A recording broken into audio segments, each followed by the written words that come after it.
Racing isn't easy, but experiencing it is. iRacing puts you in the driver's seat with the industry's leading sim racing game. Drive on laser scan replicas of the greatest racing circuits from around the world.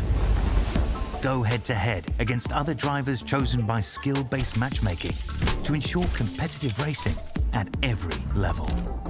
Compete across all your favorite series. In officially licensed cars, engineered to deliver the most accurate driving experience possible.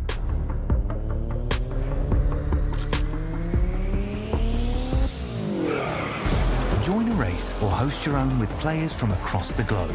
Race against the computer or in a league with friends. Feel the thrill behind the wheel. Visit iRacing.com.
Screaming, tires bleeding, virtual cubes, the motor's breathing, engine thunder from down under, piston fire, turn asunder, put your name in lights.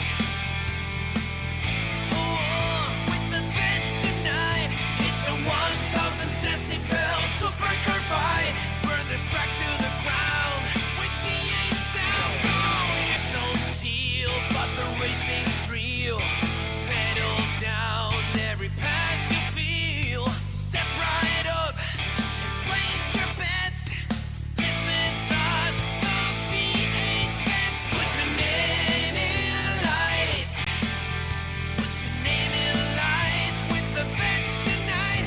It's a 1,000 decibel supercar fight. Burn this track to the ground with V8 sound. Put your name.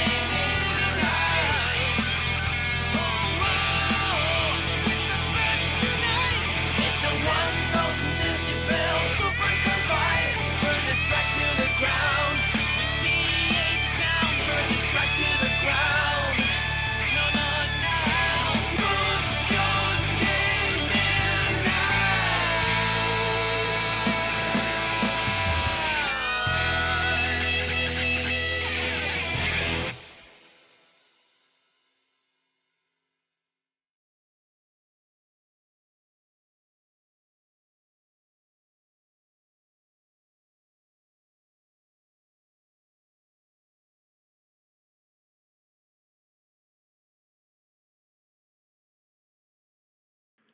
Good evening, good morning, good afternoon, ladies and gentlemen, and welcome back to Infinity Broadcasting, and welcome into the Racecraft Simulations V8 Veterans action for Split 2 here this evening as we go racing for the penultimate round of Season 26. With one round to go this season, we prepare ourselves what is bound to be a magical evening on the road once again, and what is also bound to be a phenomenal end to this season as well.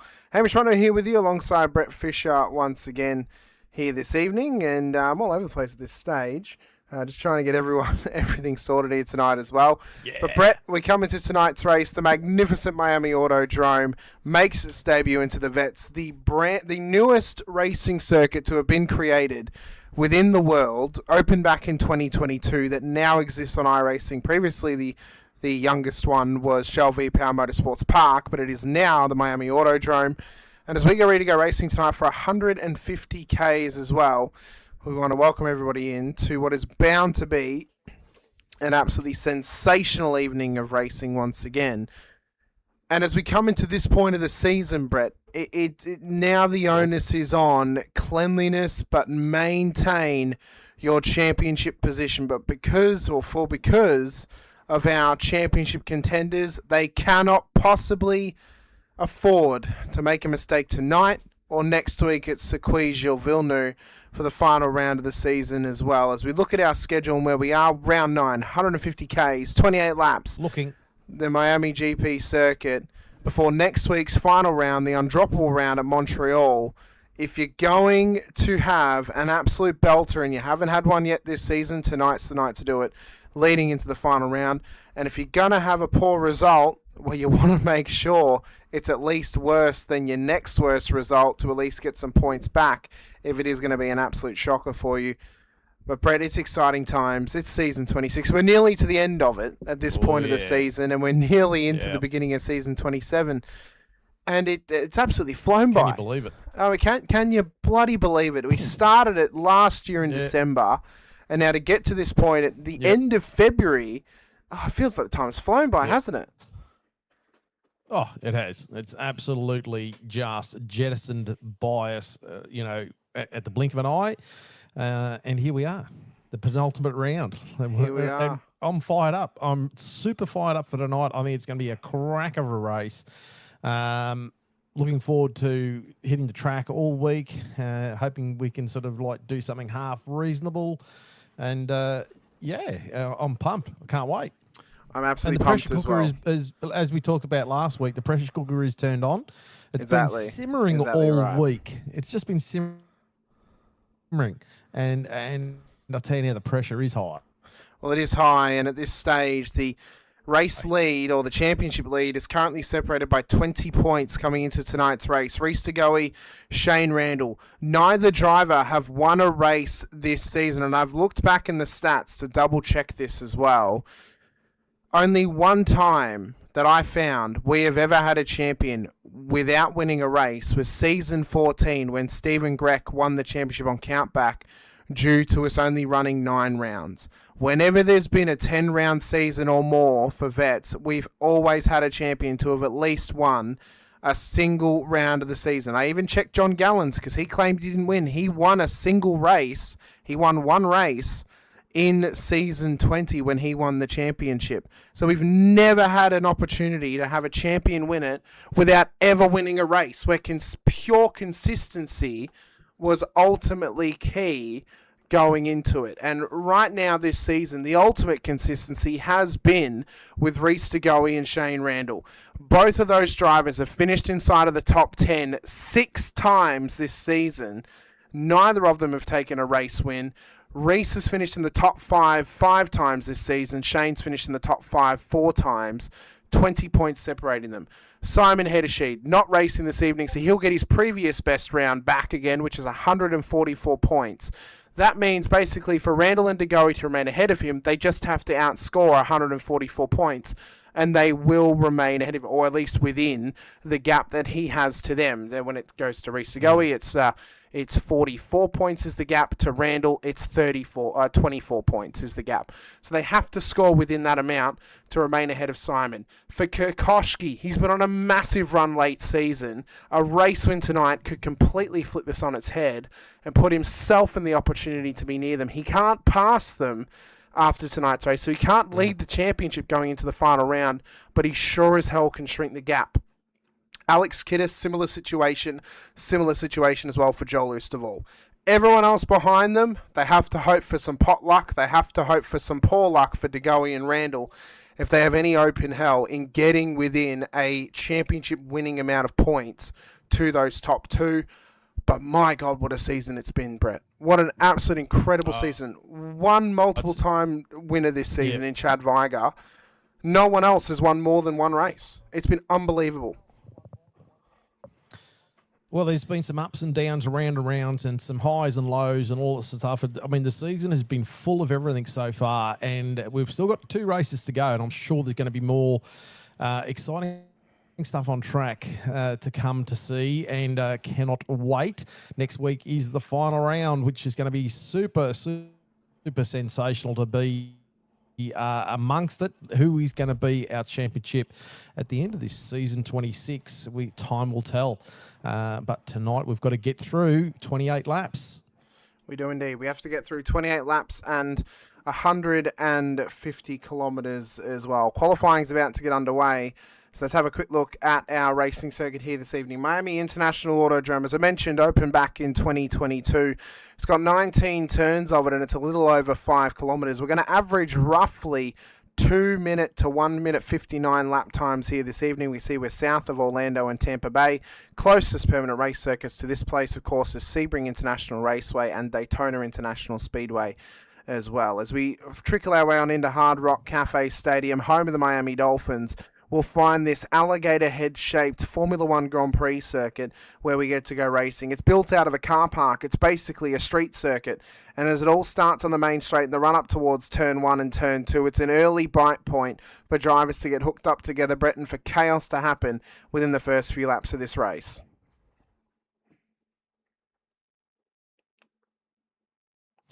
Sorry, I blanked out there for a second. That's okay. That's okay. I was just saying that Turn 1 and Turn 2. What happened? Turn 1 and Turn 2 could be an early bite point. Go. That's okay. Turn 1, Turn 2 could be an early bite point for incidents happening here this evening. Definitely. Fast run around Turn 3 and up towards the difficult S's section of 4, 5, and 6. Well, I wonder whether that's. Whether that's going to be anything we might see tonight. Just a bit of vaguing out on Turn 1. Who knows? Who knows? We might have to wait and see.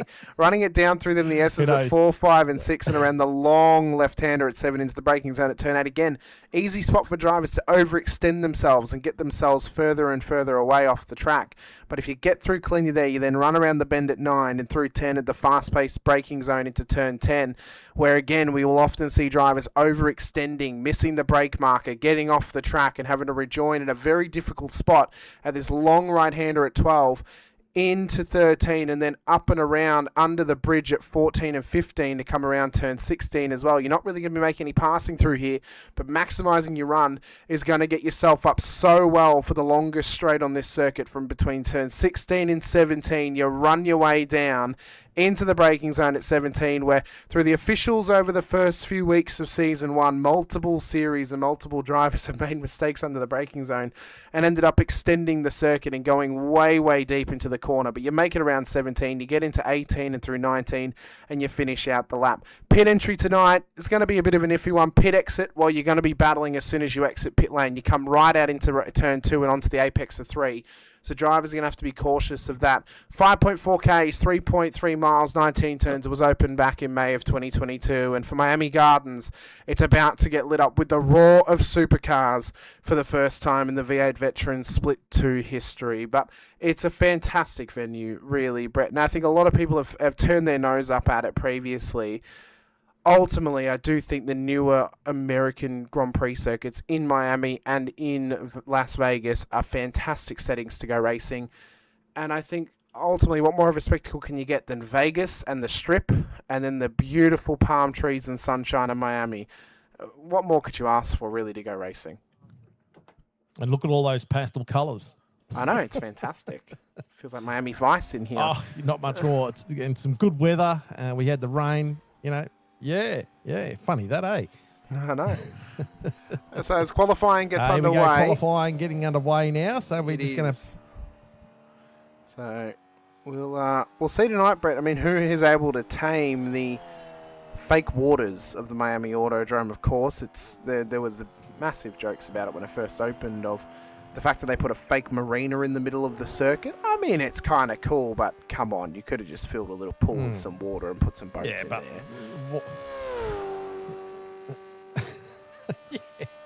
Just put a hose in there, it doesn't matter. So Doesn't matter if it's a car park. Kokoschki out on track at the moment. Yeah, why not? Yeah. How much would it cost them to put those boats in there and bring all the water? Oh, jeez. Anyway. It is what it is. So Kokoschki out there at the moment, going around doing his warm-up lap. I think is he on a launch? He's on his warm-up. Everyone's on their warm-up lap at this stage.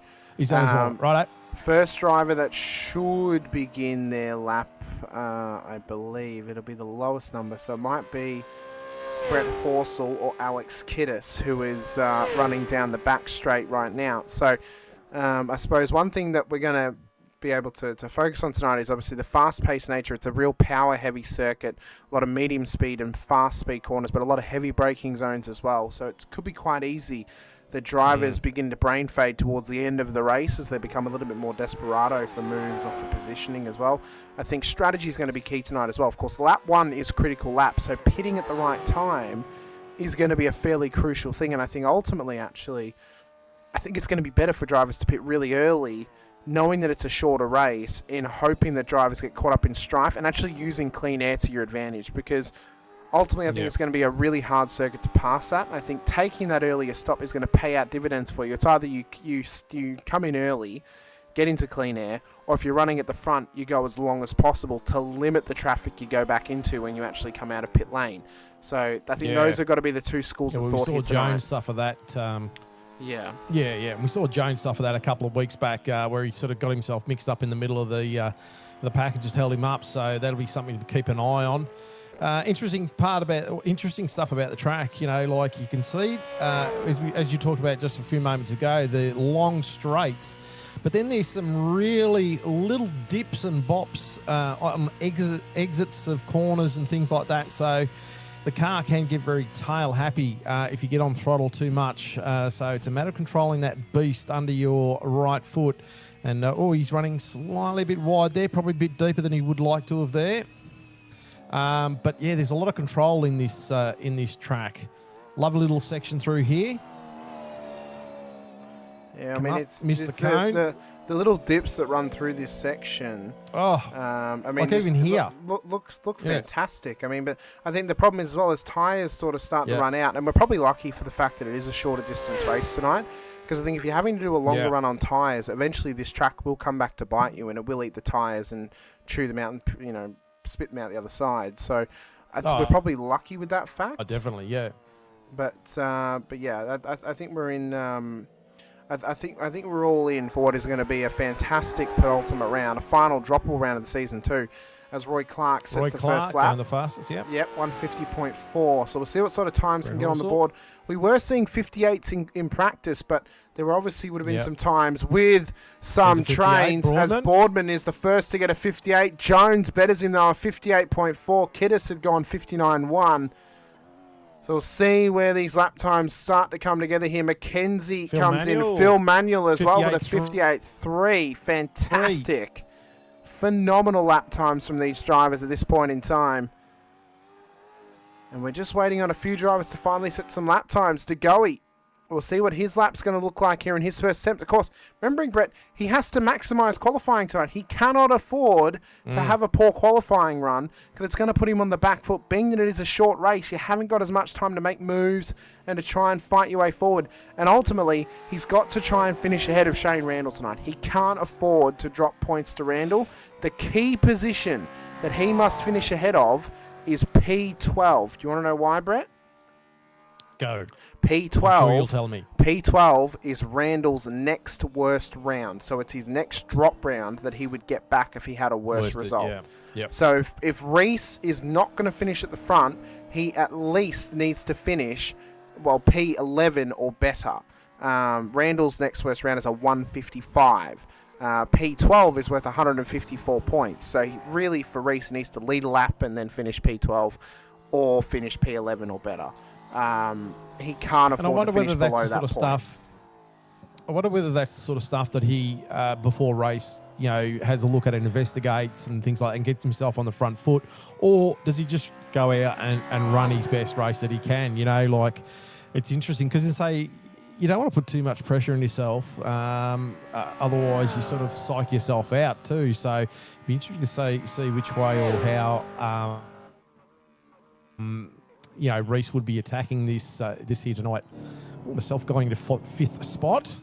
That's a good lap, Brett. 159.079. That's a very good Yeah, lap. not my best lap, but, you know, for I got into qualifying the- conditions, not too bad. I was hoping to actually crack into the 58s, but yeah, it is what it is. We can see just how slow that little section is there before the long back straight as DeGoey re-enters the fast-paced section now. So we'll see what this lap looks like for him. Stephen Kokoschke, by the way, yet to set a lap as well. So two of those contenders this season are looking to try and set as good of a lap time as possible. Randall's on the back foot. He's in P19 at this stage, so he's got some time to find here in qualifying. And I do know before entering the session he had some issues. He had to reset everything, had some wheel issues. I think it might have come off of a Windows update. They may have just toyed around with a couple of things. So he was on the back foot early.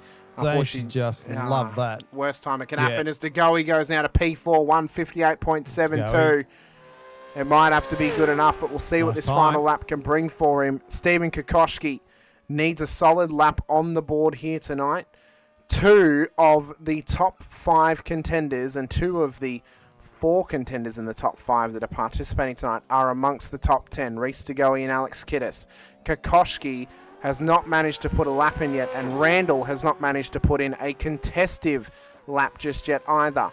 We want to quickly say too, and we will give you some shout outs just before or after qualifying as Kokoschke finishes his first lap, 2:02.2, so there is time to be found. This may be a lap to watch for him because he needs to find some pace across this one. Has to be a burner now across this final lap in qualifying. We will give some shout outs to everyone in chat as well once we're off into the warm-up session too. Obviously Brett was out there earlier on getting the punters all fired up in the chat. We already had Stephen Kokoschke out there with us and Brett Horsell as well. Actually, we might as well just ride 3 through them right now whilst we're running through Stephen's lap. Sean Cullen joining us too. Jamie Fleming's watching over on the Infinity Broadcasting channel. Jamie participates in the Porsche Cup Series over there, so great to have you in the chat with us, Jamie, watching tonight. Fire up, everyone. It's time for some great door-to-door action. That's exactly right, Jamie. We need to get more people in watching the vets. It's fantastic stuff. Chris Blanchard in the chat with us too. Yeah. Mr. Frosty's out there with us. Peter Kelleher's watching along too as well. Damon Fisher's in the chat. Paddo's out there with us. Dave Baldock's in the chat with us too. The legend of Baldock returns to the Split 2 chat. It's great to have you all watching along with us here tonight for the Split 2 action. And if you are watching along, get other people watching along too. Help support the series, no matter what channel it's on. Randall now goes to P10, 159.1. Now, he does have a 58 in his locker, but he hasn't managed to find it here tonight in qualifying, so he may drop down the order. Ben Brook with a P4. He's really finding. He is really finding his feeding or his feet in qualifying the last few weeks. Brett, I know I speak good English. You're right. Damon Fisher as well. Damon Fisher just pips you, Brett.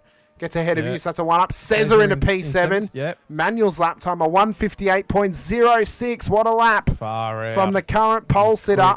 And it doesn't look like he's going to be challenged here tonight. What lap time is Kokoschke going to put on the board in his final attempt in qualifying here in Miami? Is it going to be an absolute burner, or is he going to be starting from the back? Across the line he comes. It's P18. 159.3.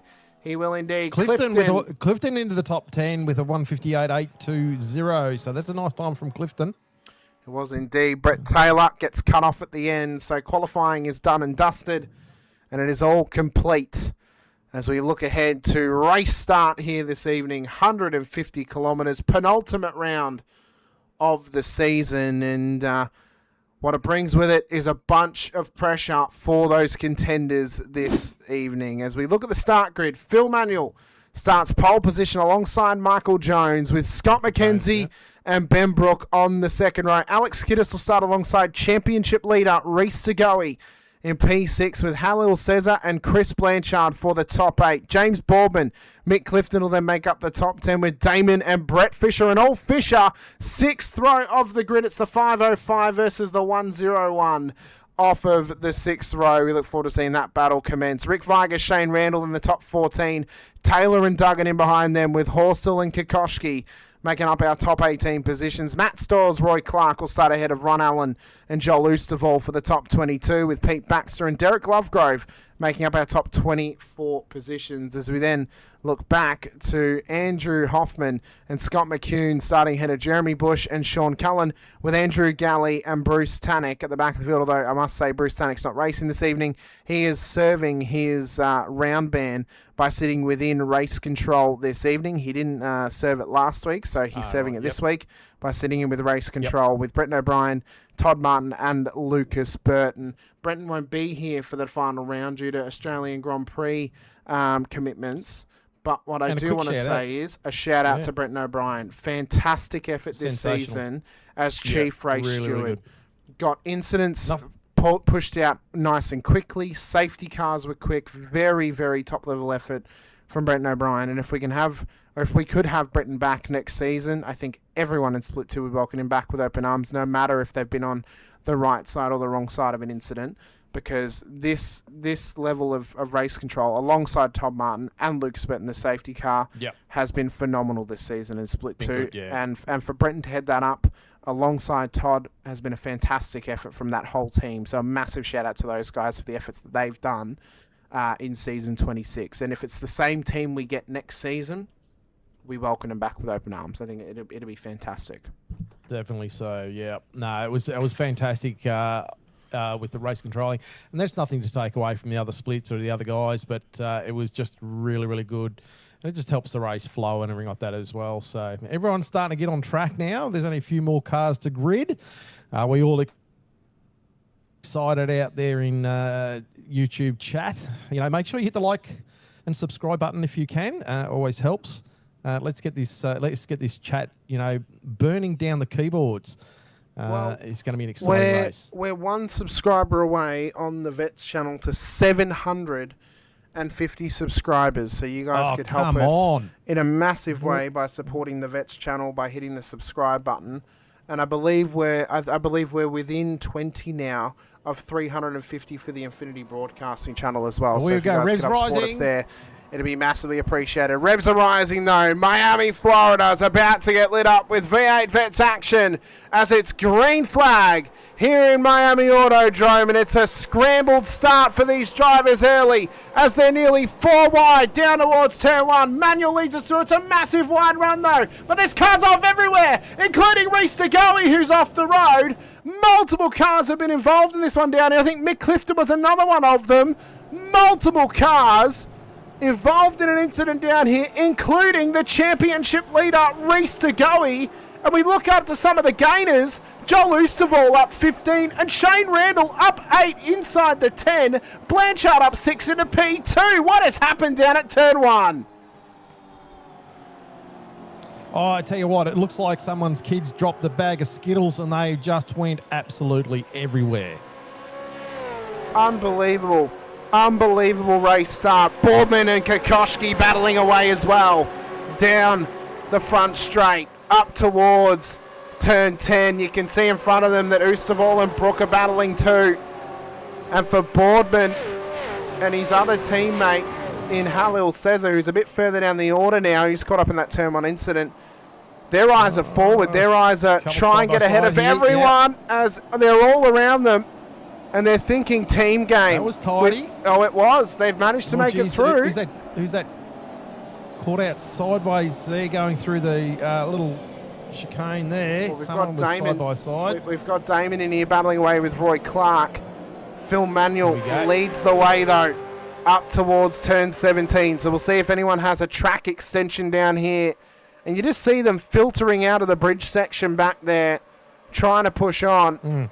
And for Manuel, Blanchard and Jones, well, they're lucky that they've gotten away with it. They've made it through turn 1. Same for Kiddis, although he looks like he might have some war wounds on his car.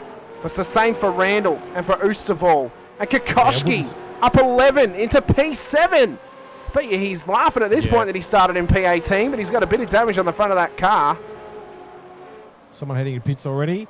Biggest losers out of this this one, Mike Clifton is down 18 spots. Reese DeGoey, as we talked about, down 20 spots. Duggan down 9. Myself down 8. Halil Cesar down 12. Scotty McCune down 12. So they were some of the biggest losers in that turn 1 incident. It was massive. You can see that yourself and Halil just trying to fight your way back forward again. Mackenzie was one of the other losers out of it, obviously down 11 as well. As Ben Brooks come into pit lane, Baxter's been in there as well. Both of those guys will need 2 more stops still in this race as they've not completed a green flag lap in this one just yet. So that first pit stop won't count towards the CPS counter for Ben Brook and Pete Baxter. So they will need to traverse through pit lane twice over. May need to hope for a safety car to get them back into it. So, yeah, people are going to be scrambling to try and make something salvaging of their race after that turn 1 incident. And so there's still probably some bits and pieces to come out of that. But we're onward and upward. So Manuel out in front, Blanchard, Jones. Then there's a little bit of a gap, about a 3-second gap back to Kiddis. Randall will be wrapped with that start, getting up all those positions for him. So he'll be really pumping the air and just going, right, well, I'm now in the box seat. After that qualifying of his, it's giving him a bit of a free kick. So and I'm not taking anything away from him. I'm just saying it's a free. So to confirm currently how it would stand, if they were to finish how they currently are, right? So say they stay the exact same like this for 28 laps. Randall would lead the championship into the final round. Reece DeGoey has led this championship for the last 3 rounds, as Randall is going to dive into pit lane on the first opportunity he gets. Getting out of traffic here very quickly. His teammate Boardman has followed him. So there could be some strategy behind this here, Brett, to try and get in pit lane early, get a stop out of the way, and if there's a safety car, well, you might come up a benefactor here as DeGoey's in, Clifton's in. We saw those guys were involved in that lap 1 incident. Pete Baxter as well. Yep, Andrew Galley as well. So we'll see how this now works out for all these guys. So 2 of the contenders into pit lane. DeGoey gets up on the jacks, and so this will give us a telltale sign of the gap that he's going to have to Randall as Boardman exits as well. So Randall and Boardman exit pit lane. DeGoey is still up on those jacks. So we'll see how long this stop is for him. It's a 16.8 second stop for Randall, so roughly 32 litres. DeGoey about 18 seconds, so probably a split stop for him, roughly 36 litres. They needed about 72 to 74 litres of fuel to get home tonight. So, split that across 2 stops. It looks like that's what DeGoey's having to go for now. But he has to make up, Brett, a 17, nearly 18 second deficit up to who could be the championship leader after tonight's race in the 501 Mustang. As Matt Stoyles has gone wide down at turn 10. We mentioned in the pre-show, remember, this was a section where cars could run wide, and it's happened down there for Matthew Stoyles. Andrew Hoffman battles away here with Ron Allen as well. So tightening battle back here for P20 on the road. Well, I'd say that DeGoey probably... that is not going to work. 2 into that little section of track does not work, and that was very ugly. Yeah. DeGoey, at the moment, he would be hoping for a safety car to try and bring back into this and close that gap, and Randall would be just going, no, I don't want any of that. Blanchard having a great run on Manuel now. Manuel just nicely sort of staying out in front there, but I'll tell you what, he's going to have to watch his mirrors because Blanchard is on a charge here. And it's early, lap 4 of 28.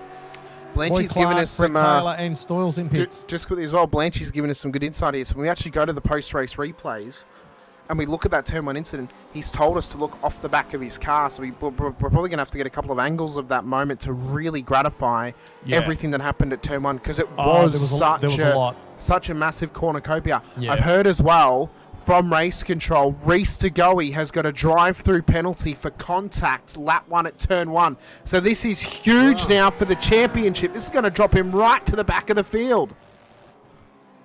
Well, that's... DeGoey did not want that or need that. That's going to put him in a world of hurt. So he's going to take the points hit on that, and also the placings hit on the track as well. So what that means is not going as planned. Well, what that means now is, with 5 license points being given to you for a drive-through penalty, for your first drive-through penalty, remember, and those are applied post-race. So he'll lose 5 points now as well at the end of this one.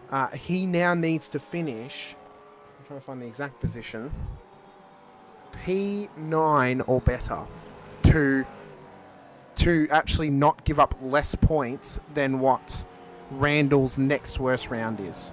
So he now needs a top 9 finish in this race to counteract anything if Randall needs to use a drop round this evening. So that's going to be real tough for De Goey. But although in saying that too, he has got his 20-point deficit. So really, if he's within 20 points of that, he may be okay. But only time will tell. It's a long race. We've still got 23 laps to go, and ultimately we're not going to know as Oosterwald and Kokoschki are in as well. And Kokoschki. Yeah. We're only really going to know where we stand by the end of the race, ultimately, Brett, and where the championship is. Because after tonight, we have no more drop rounds. We go into the final round. Points are locked in. And that's where the battles are going to be. And that's ultimately what the focus is going to be on next week, is that championship, alongside, obviously, the race-winning positions and stuff like that. But realistically, Montreal next week is all about the championship and where they're going to end up in their championship battle as well. Oosterwald is just exiting pit lane now. There's Randall. So he's going to come out right in behind the 501. And again, if he can just follow Randall now and keep chugging along here, he's going to have a great game tonight because they were both up and amongst the top 10. They've got clean air. He doesn't need to battle Randall at this stage, as Randall also doesn't need to battle him either. With the clean air they've got in front of them, they could just keep chipping away right now and get a solid gain on the road here comparatively to those drivers who are staying out a little bit longer. Exactly, yeah. And just coming into next week's race too, it'll be interesting because there's, as I was saying before, there's only really 2 major contenders bar anything majorly happening on track for this championship. But, there's a lot of other drivers out there, they don't care about that. That's they're right. They're going to be just racing. So, anything can still happen. So that's right. The world is open. This is focusing on the point of so in the world of if Randall has a great race tonight, finishes within the top 5, and De Goey doesn't give up too many points to him, right? So it keeps the gap under, say, 10 points. Yeah. Everyone else has to outperform Shane and Reese in this race for Kiddis to gain anything, and for Kokoschki, because they're in the same boat. Exactly, yeah. They need Randall to finish at the back of the field tonight to be even within a sniff of it next week. It can happen. For sure it can happen tonight. And not to want to put the mozzer on anyone, that's right. But it can happen. And, it can. And, I mean, you look at the De Goey start tonight. I mean, I bet you he didn't forecast that to be happening, and that's the last thing he wants to happen. Not even just that. And it's not over until... It's not over until the fat lady sings, because ultimately, Brett... Well, I wasn't going to say... I was trying to think of something else other than say fat lady. I was going to say it's not over until the money mogul of Miami sings, maybe? Is that a better one for you? Don't know. No. We'll work on that one. Jones having a great little battle here with Blanchard. I'll just move right on from that. So let's see if Jones has got something for Blanchard here. Well... So ultimately, right, for next week, as Jones... Run. He's going on the brakes late. Can he get it on Blanchard? He can't quite. Oh, bit of a door from Blanchard. Just knocks him loose. It says, I'm not letting you go here. I want this I want this position. Ultimately, for next week, right, it doesn't matter how close or far the championship battle is, right, because there is always the factor of random world events happening. Random things happening outside of your control that actually take you out of it. It's undroppable. So you still need to get to 75%. You still need to get points. You still need to finish the race. And it takes one race to drop it. It takes a point of your power goes out, your internet craps itself out, whatever it is, and you're out before 75%. You can't get any points, and it's over. It's done. There's not much more you can do about that other than control your race, control the controllable, and focus up and know what you need to do in the next week's race. Yeah, you can only do what you can do and what's been presented to you at the time. So Phil's still punching away. Nice little time there, 159.697 out in front. So he's probably he's definitely the fastest in that top, definitely the top 10. The only one who's close to him is Alex Kiddis with a 159.931. So, and here we go. A bit of a having a look at Randall, or was it the other way around? Little switchback. It is on Randall. Little switchback. Here he goes on the inside. But Randall's going to have the inside on the next one. Let him have this. How Will he desperate battling is for he? it? He'll Yeah. just give it to him. There's no point. No point battling him too hard at this stage. It's No, early in the race. no. He's not his championship contender. He doesn't need to beat Joel on the road tonight. Kokoschki now gets past Cesar. By the way, on that previous lap that you mentioned, Brett, Cesar had a 159.2. Kokoschki had a 159 point. Oh, sorry, no, that was their fast lap. I apologise. I've actually now lost their previous lap. But the previous lap to this one, Kokoschki did a 159.6. So Kokoschki's lap time was still up there with those front runners with that 59. Cesar's was a 2-minute.68. So, yeah, he was a little bit off there. But another driver is on pace at this stage, Scott McKenzie on a 159.4. He's taken a slightly longer stop on this previous time by. If the field gets bunched up again for whatever reason, he may be in the hot seat to make some spots up when he comes through pit lane. And talking about hot seats, I'll take. McCune's just gotten a bit wide there, Brett, and you've just snuck on by him. You've taken that one for free. What a pass. What a power move. That is a bunning snag power pass if ever I've seen it, Brett. SVG, eat your heart out. I really enjoyed that section, this section of the track. So I really like it. It was quite difficult. It was hard. It was really hard to get the car on power. And I actually really enjoyed that section of the track. I sort of really spewing that I got caught up in that turn one incident because I felt quite, I wouldn't say confident, but I was quite comfortable with the track. And it always happens like that, doesn't it, you know? Manuel in pits. He is in pits, so Phil Manuel in. So Blanchard leads a lap. He'll get an extra point for leading a lap at this stage of the race as well. And he's in the hot seat tonight, is Blanchard. Continues on this sort of run. Could get himself a cheeky long pit stop for free as Jones ran it way wide through turn 3. Massive moment for him. Scott McCune's now in pit lane as well. I'm interested to see where Jones finishes tonight. You know, like he's been, I mean, his pace has been absolutely blistering. I just would like to see him sort of, you know, finish off a race. Let's be honest, though, Brett, with ourselves. The thing that has let Michael down this season has been those pit stop strategies, ultimately. That has been the thing that's let Michael down this season. And I think if he ends up with a team next season, wherever it is, the one thing that will win him a championship, Brett, because I think he's got all the tools to do it, is get his pit stops checked and ready.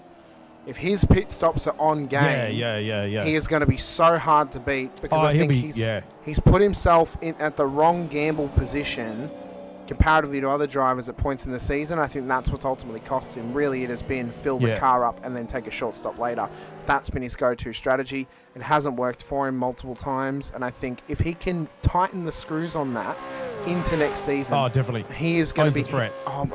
Not just a threat. Probably the threat, as Phil Manuel has just run it deep. Definitely. Phil Manuel's just run it deep at turn 10. Remember, he's just come out of pit lane on fresh tyres, by the way, so he's just dropped position to Boardman, Clark, Randall, and his teammate Oosterwald. This is a massive mistake for Phil Manuel. Don't like that one. One of the other things too is if you heated the rears on this, it was quite hard to get them back. Looked like Blanchard in pit lane now. Yes, indeed. So we've only got 7 cars to complete their first stop to go, and then we'll have that field cleansed for a little bit. Now we know as well that the extent of the tank, original tank size 50 litres on the initial fill tonight, gets you out to around about lap 11 in this race. So we should see drivers beginning to come in. We've got Viger and Cullen in pits. Yep, both of them are into the lane now. Bush continues on. It's okay, but it's all good. We're getting the information out there. That's what's important at the end of the day. Yeah. So this could be an effective battle here for a podium position. Blanchard's just come out of pit lane, but he's taken a significantly longer stop than Oosterwald and Randall. 21 seconds he was in pit lane. Both the other guys are in there for 16. So, in fact, he actually has a 5-second gain coming his way across the next stop. So, on corrected order, he should be ahead of both of these cars after the pit lane traverse on the next stop. Yeah. And again, if Randall knows this, he may just let Blanchard go because it's not going to be worth him battling him, knowing that Blanchard's not in a championship fight with him at this point in time. No, definitely not. And I was thinking... Sorry, that was an inopportune yawn. We're keeping you up, Brett. I was thinking earlier, Blanchard just... geez, Blanchard really attacking Randall here. So Randall going a little bit defensive there, but does he just allow Blanchard to sneak up the inside? Squeeze him over a little bit, but he's backed out of it, I'd say, by the look of that. So Blanchard's through on Randall. He is indeed. No, what I was going to say is that I had a thought during the week, and it's probably not a thought that only I have, but anyone listening who wants to get involved, has iRacing, is under 40 and can't join the series, but really, really wants to get involved, a really, really good way would be to become a spotter. For a certain, for anybody on track, and in the cases like, say, for someone like Jones, you can join and help, a driver out on track, and you can be a part of that too. It just sort of steps up. Not even being just involved in a different way. So, well, not even just a spotter, Brett. You can come in and become a part of race control as well, if that's something that you're interested in, as well. Oh, 100%, yeah. So that's always an option too. Was that Randall in the background just clipping the fence? Yeah. Randall just hit so the right fence now, big time there. Right now, he's dealing with some poor FPS issues at this point in time. It's getting to as low as about 25 FPS. It's a very FPS-heavy circuit. As Phil Manuel and Roy Clark have made contact down here at Turn 1. Boardman's been caught up in it too. Jones exiting pit lane. Oh, that was so close. Yeah. So Manuel's night seems to be going from bad to worse as Fisher's now on the back of Jones out of pit lane. But that's a horrid moment there for Boardman to get caught up in. He was having a great run inside of the top 10. And now he's dropped some spots here. And what it has allowed, though, is some drivers to get past him, including Weigart, Stoyles, and his teammate Halil Cesar, now back into the top 10 after getting caught up in that lap 1, turn 1 incident. Just looking at Jones's pit stop is a 32.27, so again a really long stop for Jones. So he can cover tyres though with another stop. He can cover tyres, so maybe he sort of got that one a little bit sorted there. Quite possibly. And looking pretty racy on the back of Cesar. Oh, sorry, is it Cesar? No, that's Boardman. That's Boardman. He's just getting Boardman. past. Sorry, my bad. He just got past Boardman there, who looked like he had a bit of front-on contact, but there's not much damage on the front of that car off of that incident with Manuel and co. As Kiddis is now in off the race lead. So into pit lane comes Kiddis. That was in there. That was real wide. Brett Horsell we're waiting to see come in, as well as yourself, Brett, to come into pit lane as well here. So we'll see where Kiddis. The last of the stoppers. Oh, both the Bretts have stayed out. You both stayed out for another lap, I see. So Horsell wants an extra point. Were you hoping he might have come in, Brett, and you thought, I might get an extra point here if he comes in? I did. Not that it's that important for me at this point in time, but I thought, you get a point wherever you can get a point. But no, it wasn't to be. So Blanchard, the other one too is after being caught. I was going to say just quickly, so Blanchard's actually come through. He's passed Kiddis again. So was Oosterwald. Blanchard's actually the effective race leader after the second stop still, because he's got a shorter stop to come, and he's leading the main pack of cars that have already pitted. So for Blanchard, he could have his ducks lined up tonight for one hell of a race win. It'd be his first in a while.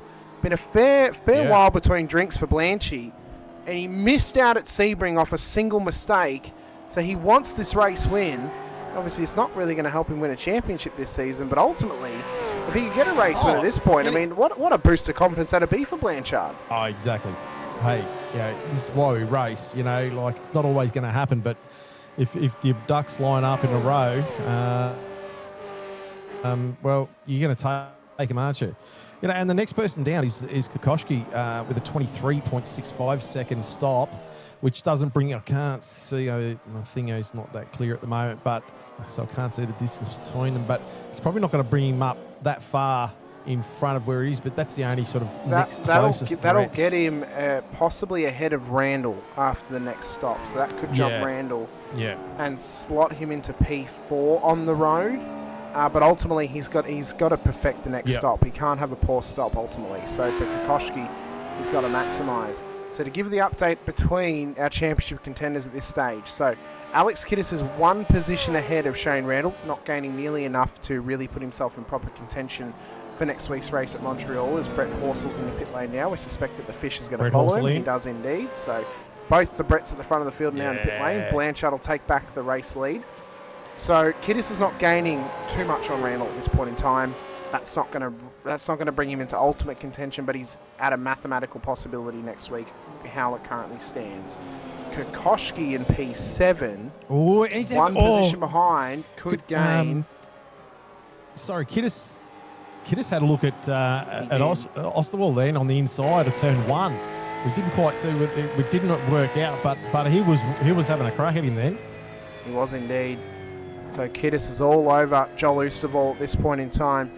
And then, the other driver that's currently sitting down the order after an unfortunate drive through an early incident, Reece DeGoey, he's going to be the man with all the work to do next week against Randall. This race is not over just yet. He can still maintain some form of solidified points gap, whether it's ahead or behind Randall, but he's got to get that car up and around between P14 and P10 for him to remain within proper striking distance of that 501 Mustang into next week's race, as Oosterwald's getting a massive dive here from Kiddis in towards turn 10. A little bit of a door knock there as well. He just obviously whether he locked a brake or just slightly missed his braking mark then, but geez, that could have been disastrous. Fast lap of the race, by the way, for Michael Jones, 158.99 on that last lap. So the first of the 58s to come in. And that's after a heavy fuel load stop as well, as Fisher and Boardman are battling back here too for P10 on the road real estate at this point in time. Little bit of a door knock through the wall for Damon Fisher. And I tell you what, Damon is going to be a contender next season. He will be one to watch, as will Oosterwald and Phil Manuel. And again, it's looking like the Mustang drivers are going to be the ones to watch next season, Brett. I mean, Jones, Fisher, Oosterwald, Manuel, all of those guys could be staying in Split 2, and all of them could win the championship ultimately. Yeah, and I was going to say, Damon obviously didn't qualify as good as he was doing in practice. He had some pretty red-hot times there, so just probably needs to tidy up his qualifying a little bit and get things sorted there. But definitely with his new internet and stuff like that, he's definitely starting to show a different tune. So, well, Reece DeGoey has just joined us in the chat tonight, and he's just joining pit lane to get his final stop underway in this race. And not the greatest, not the race start that Reece would have wanted, but on the back foot he is now. He's got to try and start swinging for the boundary line, make some 6s and some 4s, and get some solid runs on the board for Reece DeGoey, because he needs to try and get this car up the order, or he needs to try and challenge Randall further up the field. Salvage anything he can from the race. Pete Kelleher in the chat saying it's almost a Mustang Cup looking at the tower. It's ultimately just what's based on the drivers have chosen, I suppose, Pete, this season. The majority of drivers are preferring the Mustang, it seems, in Split 2. I'll tell you what, when we do eventually get the Toyota, I'm going to launch. I'm sure there'll be quite a few people that will join in that Toyota. I'm sure there will be quite a few of them that will make the switch. It's a great looking machine. Ultimately. It is a good looking car. To talk about the stats here, at race, it's sound strategy, risking an early second stop. Don't want to get held up at all. It's a sound strategy, probably the best one that Reece could pull at this point in time, knowing the back foot that he's on at this point of the race. As we can see, Brett Horsell, Brett Taylor, Ben Brooks, Scott McCune are all involved here in a tightening battle in for P15 at this stage as well. To confirm on the stats for you here, for the last year of Gen 3, our first year of Gen 3 from season 22, 23, 24 and 25. We've had 2 Camaro champions. We've had 2 Mustang champions as well, as McCune and Baxter have made contact down there at turn 17. Big. big moment down there. Backstart might think he was at fault for that one. He waited and allowed McCune to get going again. That's a horrid moment, but McCune's without a rear wing right now. This thing is going to be dancing all over the track as he's banged doors into Mick Clifton into the wall. This car is not healthy, Brett, and he's got to get it back in pit lane. Yeah, that's going to be a handful around this track.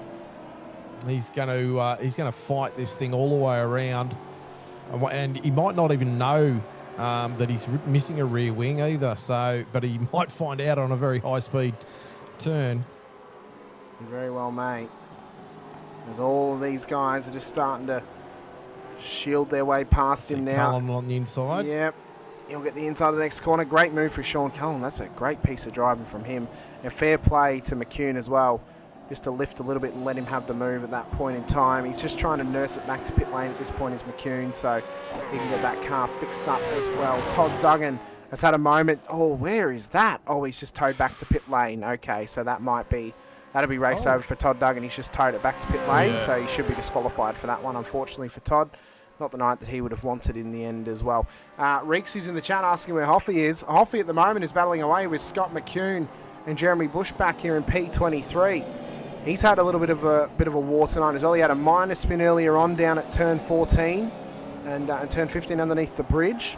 He's just trying to nurse this car back to a top level position as well. Not the greatest qualifying for him. I look forward to seeing how it goes at Montreal next week, Brett, where we've driven quite a fair bit, knowing that he would have a little bit more track acclimatization than here at Miami for Hoffy next time out. Because ultimately for both of us, we want to see Hoffy do well and we want to see him have a great run at a circuit. He's come close to another podium, but he just hasn't quite hit the marker yet to get that podium once again or even a race win.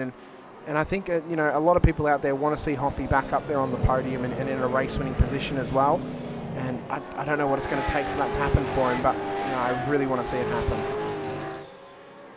Yeah, and I think it's probably just some unfortunate incidents and things like that getting caught up in bits and pieces that has ultimately shaken up the Hoff, unfortunately. But unfortunately, that's racing and it's going to happen. And as we've all got tighter in the splits, it's making it a little bit more difficult to fight for real estate on the track. So Christopher Blanchard out in front, up 7 spots, still leading this race at the moment.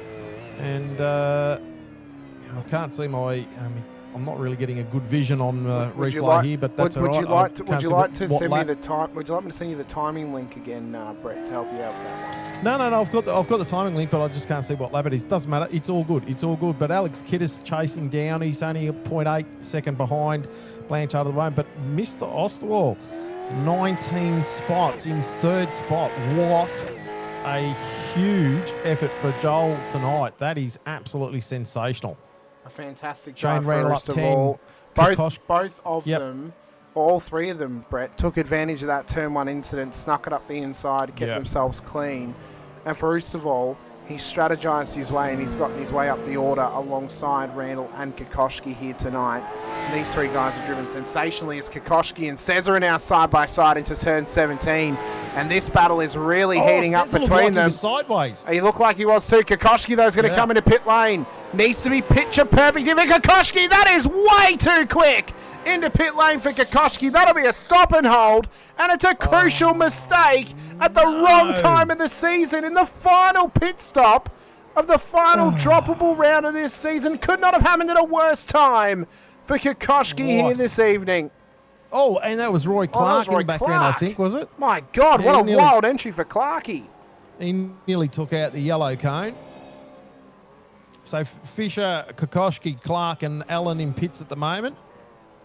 And the 226 boy there of Damon Fisher angling that car big time. I've got to get on that. Massive angle. The angle aimed it for the fast lane. Kokoschki obviously still parked up, so now we've got to see, is De Goey actually going to jump Kokoschki here? Because this is huge. This is massive for the title race. He is. He's jumped him already. Yeah. Kokoschki hasn't even dropped yet. So, no. I tell you what, if you're Shane Randall, you are taking a sigh of relief right now because Kokoschki was going to jump Randall in the next pit stop. Yeah. And all of a sudden, it's now null and void. My Lord.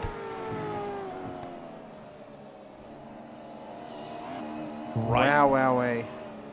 section of track there. I mean, It is. people will probably hate that section of track, but I think it's just a great how the car, it gets unloaded and loads up again and things like that. It's you get almost, it right. It's just, how good's this? You know? It's almost But like then, like a non-elevation change dipper a little bit by the looks of it, Brett. Yeah. You know, just how the Yeah, car well, it's switches actually back through there. it actually goes up. Yeah. It goes up and down like a hump, you know. Yeah, it's like a reverse dipper. Yeah. So, well, you couldn't have asked for a better storyline to the end of the season as Blanchard is down to pit lane. Oosterwolde. Blanchard in pits. Yeah, both of them are. So we expect Blanchard here to exit pits 5 seconds faster than Oosterwolde. Cesar's in as well. So pit stop is really heating up at this point in time for the final stop of this race. Kiddis now leads the way once again. Randall into P2. Stoyles in P3 with Viger, Jones in the top 5. Boardman, McKenzie, Taylor and Horser will make up our top 9 cars as Blanchard exits pits. Here comes Mr. Brett Fisher to take the final top 10 position at this stage in time. Although Blanchy has jumped you here, Brett. So, well, it's P11. That's all right. Yeah, that's all right. What do you do? So the guy's on fire. I'm as not well. on fire. Oh, I mean, he is 12 it's laps away from what could be an all-time Yeah. race win. The only thing that'll change this up now is if there's a safety car. Hoffy in pits, Clifton in pits, and Gully in pits. Yep, so pit lane lights up further back in the field. Clifton's now in. DeGoey has just been passed here by Roy Clark into turn 1. So both of these guys trying to fight their way forward once again. So we're about halfway through our cycles of second pit stops. Roughly half. I'm not going to count them all, but roughly half.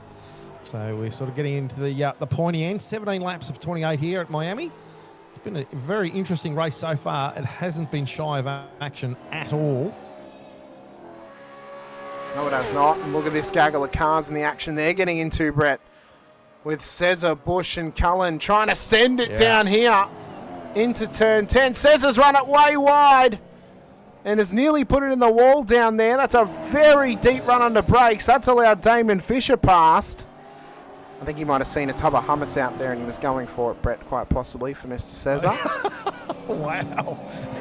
he has hummus injected on the side of his car. It's underneath his window on his driver's side. So he also has it on the dash of his drift car as well. So, and actually, Matty Soils in. It might not show it, but we'll see if it does. Can you kind of see the inside of the mirror there, Brett, just above the sort of black plastic bit where the red is, like on the inside of the mirror? There's this little, little thing right there. No, because of the Christmas trees in front of it. No, not that one. The driver's side mirror. The wing mirror. The wing mirror. Oh, on the inside there, I see. Yeah. Do you see it there? It's a tub of hummus. Yeah. Oh, okay. He's got a tub of hummus on the inside of his mirror. Just in case he gets hungry. It's in case he gets peckish. Lovegrove in pits. Yep, so Lovegrove. It's in case he gets peckish out on the track. Yeah, next season we're going to put some baklava in there as well for him too. Oh, nice. You love Rick Viger, Michael Jones. Yeah, Michael Jones, Rick having Viger. a good crack at that. Yeah. It's really So Jones in not a bad spot here at the moment. No. Third at the moment. Now, and he'll take a slightly shorter stop on the next run by pit lane. So he will gain some time. I don't know where he's going to end up in comparison to other cars out there. He's about 4.5 seconds ahead of Boardman and McKenzie. It'll be interesting where he ends up across this next stop. I'll be very interested to see where he finishes the whole race as well. Kokoshi going the fastest lap of the race, the last lap around with a 1:58.815. So he's driving angry after that. As Brett Horsell. Brett Horsell has just spun around underneath the bridge here, Brett. That tough section catches out another driver. As the front runners are now in, Kiddis into pit lane, Randall in as well. And we expect Blanchard to come screaming by whilst these Mustangs are in pit lane.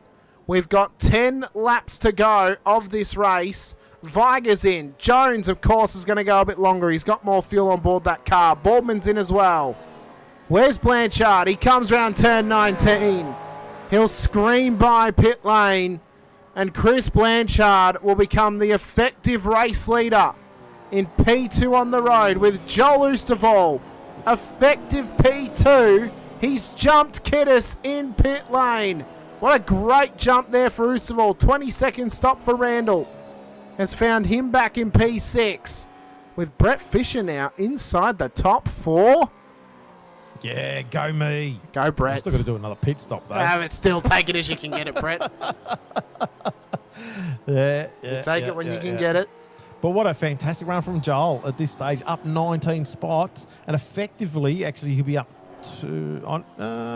He'll be up 20 because he'll be up one he'll more. be up 20 spots, yeah. Yeah. So he's on the second spot. What a fantastic run he's had so far. He'd be absolutely phenomenal. stoked. Absolutely with that. phenomenal drive. And for Kokoschky Joel. just doing another fastest lap of the race, 1:58.744. So still driving angry. Absolutely is Kokoschky trying to fight his way through. Race to go, by the way, up to P16 on the road now. With That's a good comeback. With so one far. car in striking distance of him passing in pit lane, that being yourself, Brett, he would be P15. This is a great comeback for Reese tonight, it must be said. After his mistake at turn 1 and then getting his drive through as well. If Randall finishes I think Randall should be P4 after the pit stops because he should surpass Jones and yourself, Brett. So P4 to P15 would give Randall, I think, let me quickly do the maths here. Fourth is worth. Let me go to the correct season first. I was checking stats from an old season. That's my mistake. Let's have a quick look here at the race results. Michael Jones in. Jones is in. And who's this? Oh, We've got that's Ben Brook. that was Ben Brook. Having a moment down there, so that's a position for DeGoey. So Jones is now in. Yep, so that's P15. So that'll now effectively be P14. So it'll be 10 positions.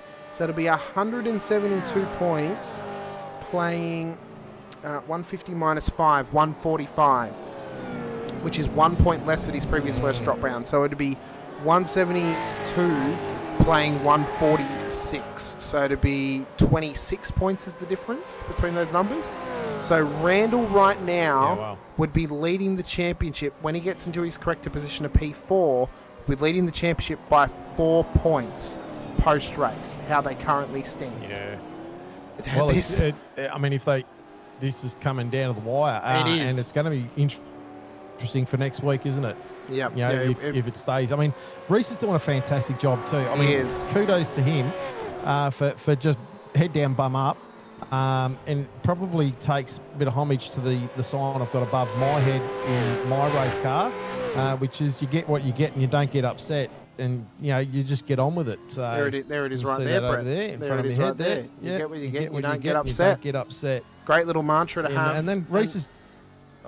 Sometimes having those mantras is a great thing for a driver. It helps give you a gives a bit of clarity to the mind sometimes as well. One thing that I had on my rig for a long time, Brett, was a little label that just said, remember to breathe, because often at times I'd find myself holding my breath through, through adrenaline and through just trying to hang on. And just actually remembering to breathe and focus myself would inevitably help me get my brain back into flow state, as Damon here is battling away with Rick Viger and Halil Cesar. He's under fire a bit from Cesar, and the race that I did on Bruce's rig, Rick just pulling out there, having a bit of a look. Is it a threat? No, not really at this stage. Bruce had to say to me a couple of times, breathe. Because obviously, I mustn't have been breathing. Yeah, no, it's like you don't realise how many times when you're racing, you're just holding a bated breath, like you're not actually breathing properly, and having that solid breathing. As Cesar looks to come down the inside of Viger here at turn 1. Solid move there now for P7. McKeown going the fastest lap of the race at 1:58.482. That would be Mackenzie there with a 1:58.482, not McKeown. Mackenzie. Sorry. It is a Scotty Mac. We've got two Scotty Macs in the field. I am dyslexic and a bit tarded. That's okay. I've got the tism too, Brett. It's fine. Look at Joel, 1.4 seconds off the back of Blanchard, a TNR.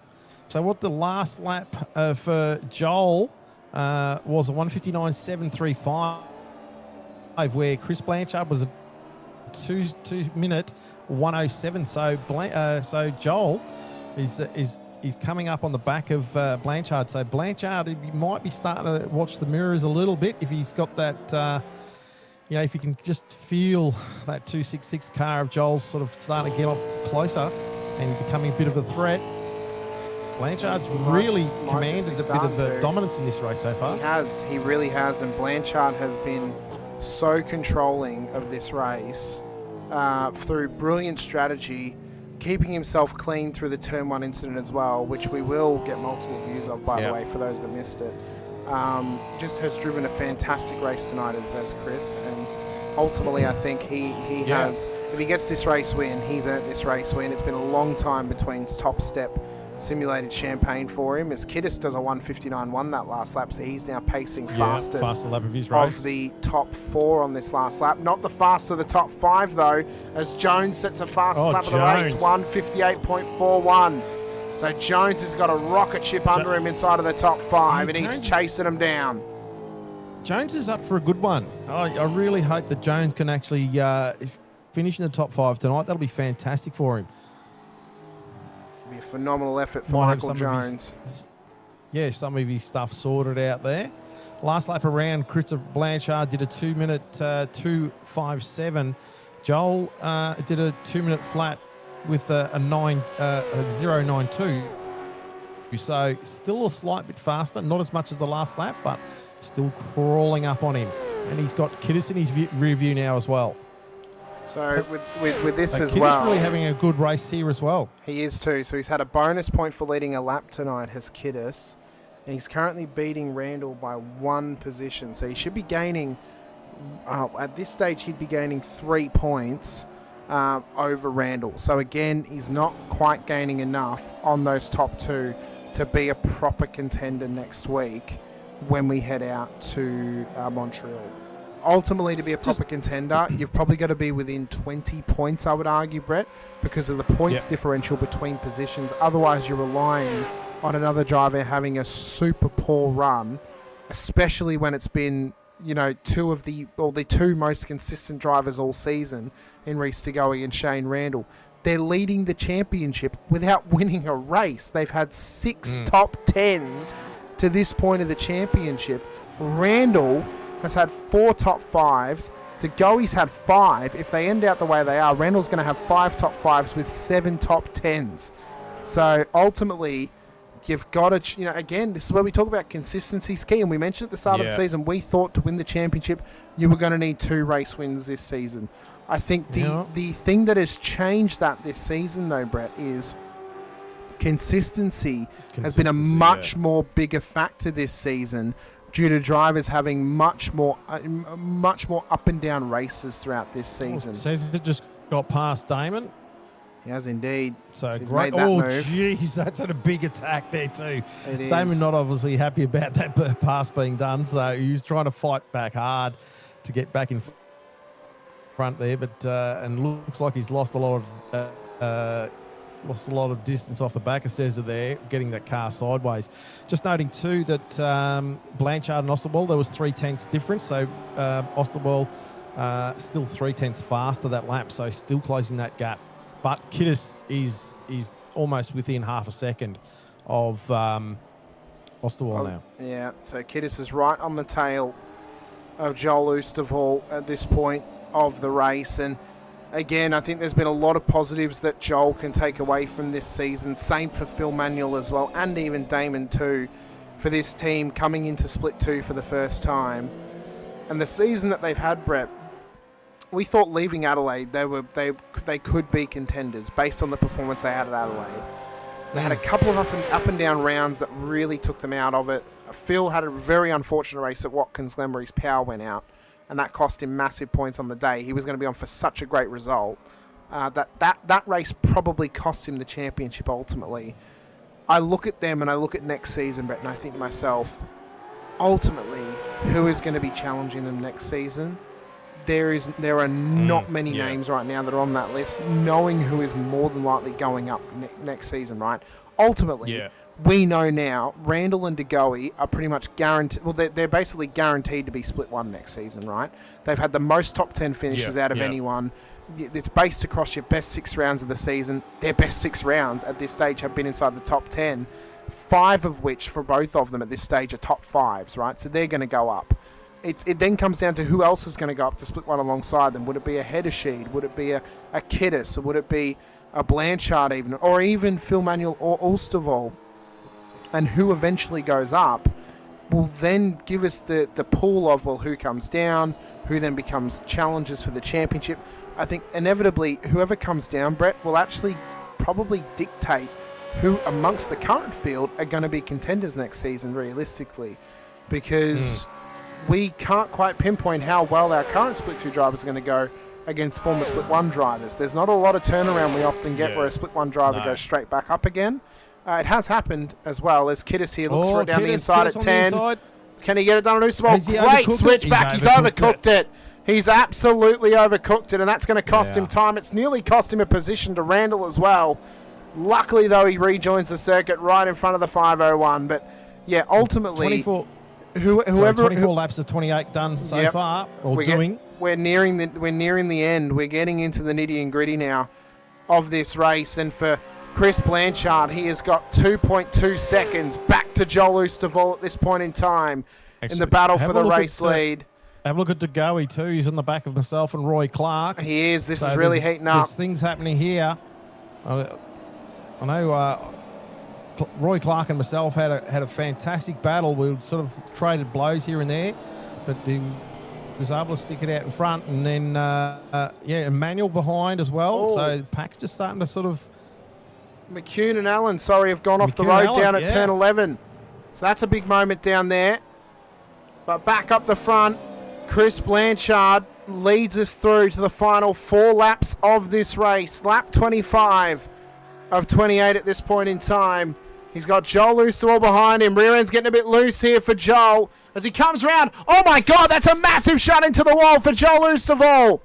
That car has gone straight into the wall. Kiddis and Randall have come past. Jones comes past as well. That thing has gone straight into the barriers. Has that thing had a steering failure?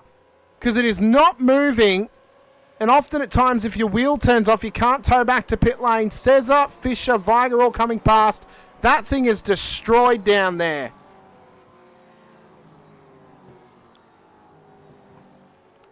My God. That is a huge shunt for Joel Oosterwol. Absolutely massive. He's not moving at this point in time. And I'm getting word from the pit lane that Joel has had to pull that car over. He's had to hop out of the rig as his dog is getting attacked by a snake at this point of the race. So he's gone to play saviour to his dog, and he's thrown his race away to go save his dog from a snake.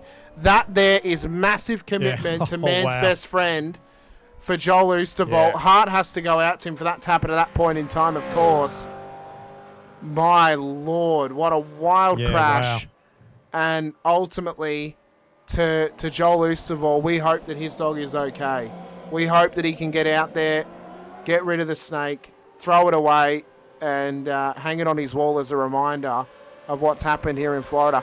You know, Brett, the only thing more Florida that could possibly have happened was if it was an alligator, more so than a snake. That's it, yeah. You know? Yeah, that's it. But yeah,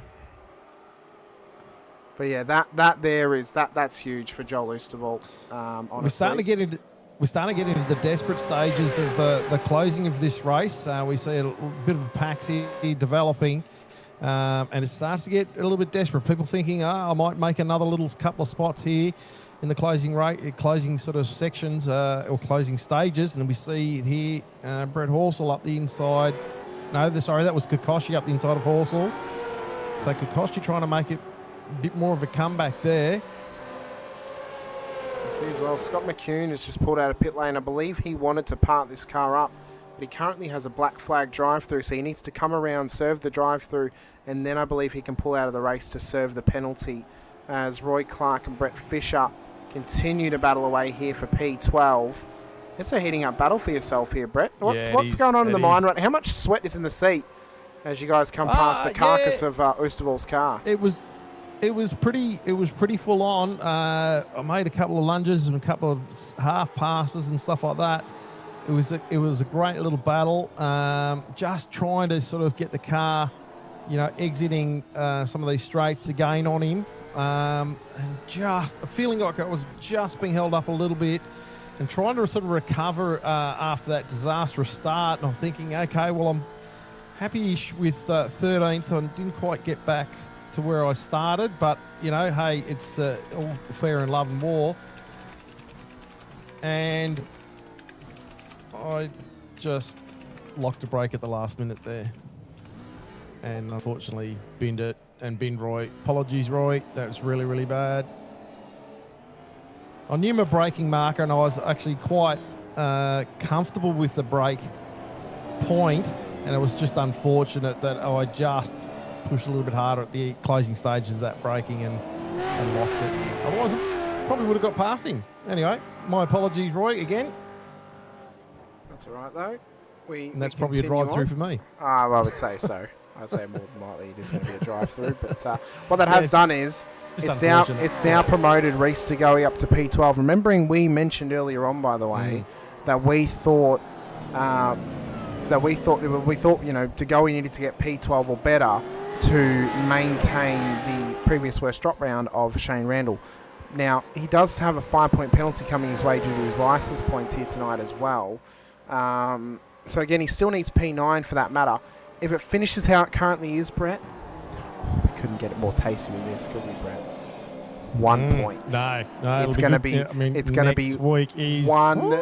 It's going to be one solitary point, with Shane Randall leading the championship by 1 point going into Montreal. We couldn't have gotten it any closer, could we?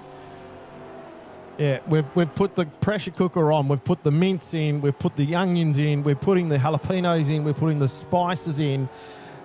She's going to be an absolute. I don't know what Scoville it's going to be, but it's going to be pretty hot next week. She's going to be warm. Montreal's not used to having such warm weather, but it's going to be warm out in Montreal, and couldn't have asked for a bigger crescendo to the season. And we've currently got 1 lap to go when Chris Blanchard crosses the strike. He'll cop the white flag this time by. It's been a while between drinks for him here this evening as Manuel tried to get past Tagoe, but he's run it deep down at turn 10. That's allowing Kokoschki and Horsell past. And my Lord, what a drive some of these races have had tonight, but also what a night some of them have had, Brett. Ups and downs up the wazoo. Oh, it has. Yeah, there'll be some commiserations and celebrations all the way up and down pit lane, I'll tell you that right now. So 1 lap left, a little over 5 kilometres of the streets of Miami to finish this out. Absolutely. As we circle back around. Sensational drive. It has been. Blanchard. We circle back around Hard Rock Cafe Stadium. And for my money right now, Brett, I think it is wild card night for sure. And I think we've got two choices to put forward as amongst the wild card for the Driver of the Day nominations. And when we officially put them out, that's when we'll be taking votes as Brett Fisher comes in for his drive-through. The two I want to put forward is Chris Blanchard and Joel Oosterwolde. Yes. For the heroics of Oosterwolde to give up his race and go save his dog, 100%. But also the drive that he had. He would have finished P2 if it didn't happen. And then for Blanchard... He would have been up nearly 20 spots or something. Yeah, he would have been up 20 positions. So if that didn't happen, my God, what a drive that would have been. And then Blanchard, who's been in dominant form tonight in the race-winning position, long time between drinks. Sensational. So at the end of this, he would have to be absolutely pumped with his race tonight. So when this lap finishes, we'll get our Driver of the Day nominations into the chat, and then that's when we'll take official votes for Driver of the Day. So any that's in the chat right now, we're not accepting. We'll only accept it once we put the official nominations in the chat. We're going to have 2, though, thanks to the wild card. Chris Blanchard, though, around turn 17 he comes, up through 18 and 19 by 1.8 seconds, and one hell of a way to do it. Blanchard wins in the streets of Miami to Alex Kiddis, and now championship leader Shane Randall by one solitary point as it stands. Jones ahead of Cesar inside of the top 5. That's a comeback drive and a half for the 5 car as well, who was spun round on lap 1. Same for Damon Fisher, Rick Viger as well, Scott McKenzie, Matt Stoyles, and James Baldwin will make up the top 10, just ahead of Brett Taylor. And now by 1 point, P2 in the title race. It's come down to 2. Reese DeGoey will finish out of P12. A great comeback after a horrid lap 1 start on this race. What a drive, though, for Reese. Sensational stuff. And just, let's just hold off on the voting, guys. I know you've been putting them all out there yet, but Hamish hasn't put the names up just yet, so you'll have to redo it again, otherwise it won't count.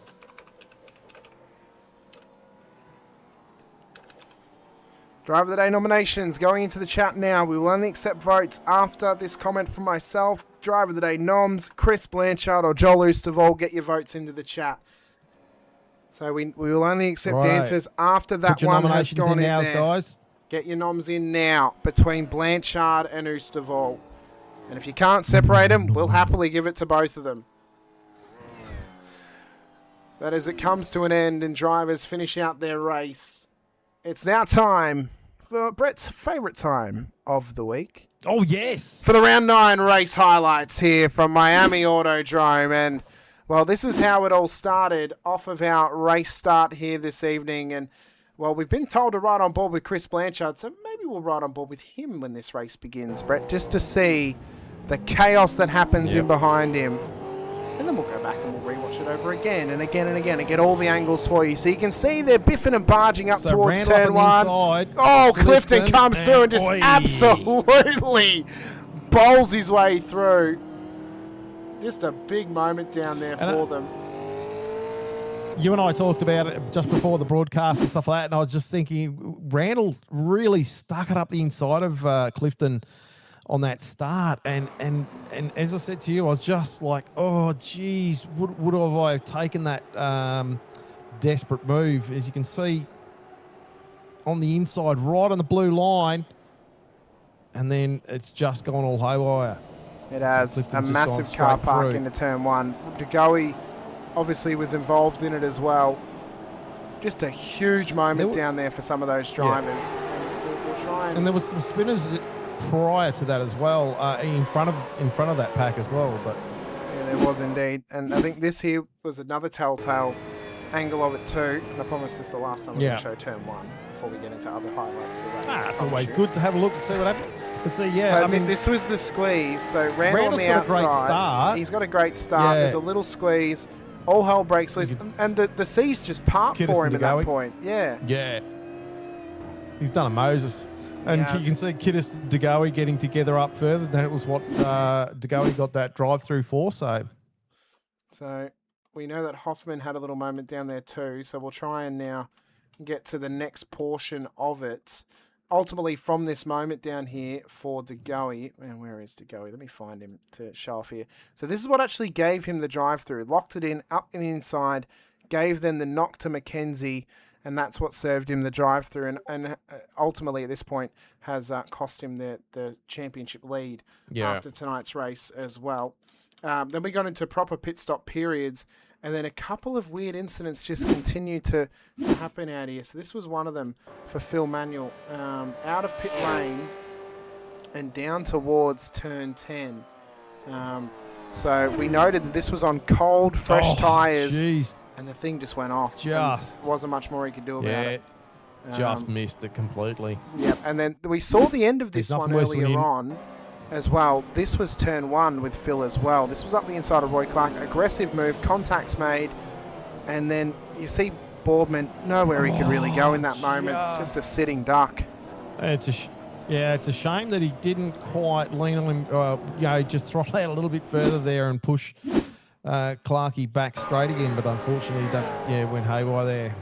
And there was this moment as well between Pete Baxter and Scott McCune. We saw the back end of this one as well. So Baxter's tried to come in, and he's just drilled him, unfortunately, off the back of that moment there. And then the rear wing falls off. Yeah, the rear wing falls off. And then really we only had a couple of single driver incidents after this, but the real major one after Ben Brooks here on lap 19, this was a tough one for Ben. Down and through this tricky little section here, as he's got Roy Clark on his inside, contacts made. Yeah, and then this was the big one. That's unfortunate. This was probably the most heartbreaking one of the whole night for Joel Oosterwald. Bang, straight into the wall. And again, just a real shame for him. We'll try and get some. We'll get some better images of this here for you. The onboard is wild. Because it proves and if you haven't seen it, he's got. I think it's in. Is it in chat? He's got a video of him just absolutely leaping out of the out of his rig to go and save his dog. So, kudos to him, mate. Fantastic stuff. Unfortunate, but you got to do what you got to do. Exactly right. So just a really unfortunate moment for him there, but ultimately a great race to the end for a lot of other drivers out there as well. All right, let me do the quick counts here. So we had 1, 2, 3, 4, 5, 6, 7, 8. 1, 2. Well, I hope everyone's enjoyed the broadcast tonight. It's been a fantastic run, penultimate round, leading to the final round next week. We've got a big fight on our hands. Only 1 point separating Degoe and Randall. There are other drivers on track, and there are other competitors that if things go astray, this could all change up and be a very interesting race. So I've done the count, and it's a count of 8 to 6, and it is going the way of, let me find it, of the man who saved his dog. Oh, Joel Oosterwald, who has won driver of the day here this evening. So a massive, obviously, commiserations to Joel. Not something he would have wanted to have done, obviously, or had to do, but he did what he had to do. And Joel has won driver of the day here this evening in the 184 machine. So congratulations to Joel. If it wasn't for that moment, he would have finished P2 up 20 positions. So he would have finished in a driver of the day worthy position.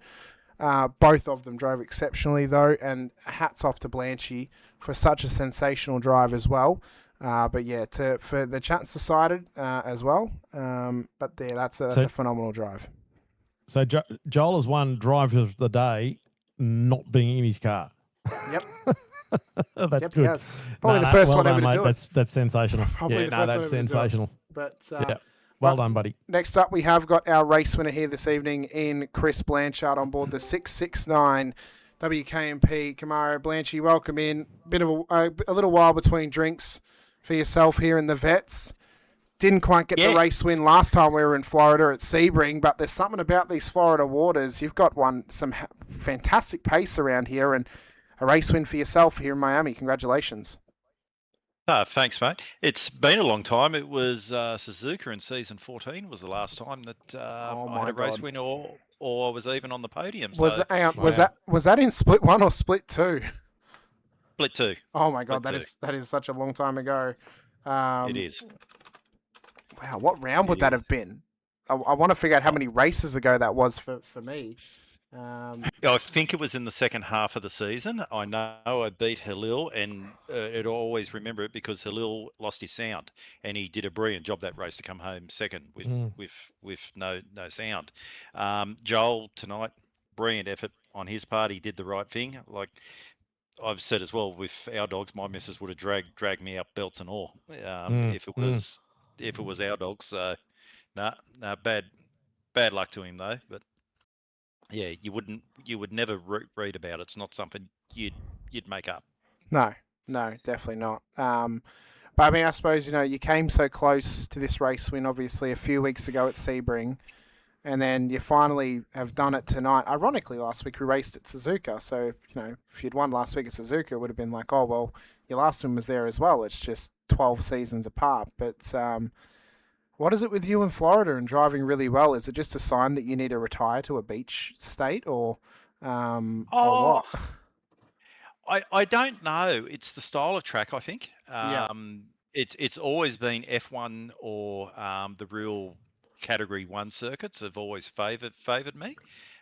Tonight was a real tire race. It was actually easier to be out in front and make people chase, and let them overheat their tires. So that's basically what I was concentrating on tonight, just making sure I didn't overcook the tires, and make the other guys chase me.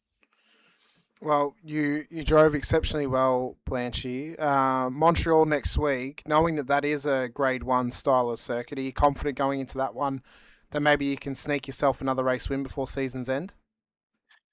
Oh, I'd like to think so, but I'm not that hopeful. Montreal, I still count as another street circuit, even though it's not really I do a as street well, circuit. because it's a Yeah, man-made but island. I agree. yeah, Yeah.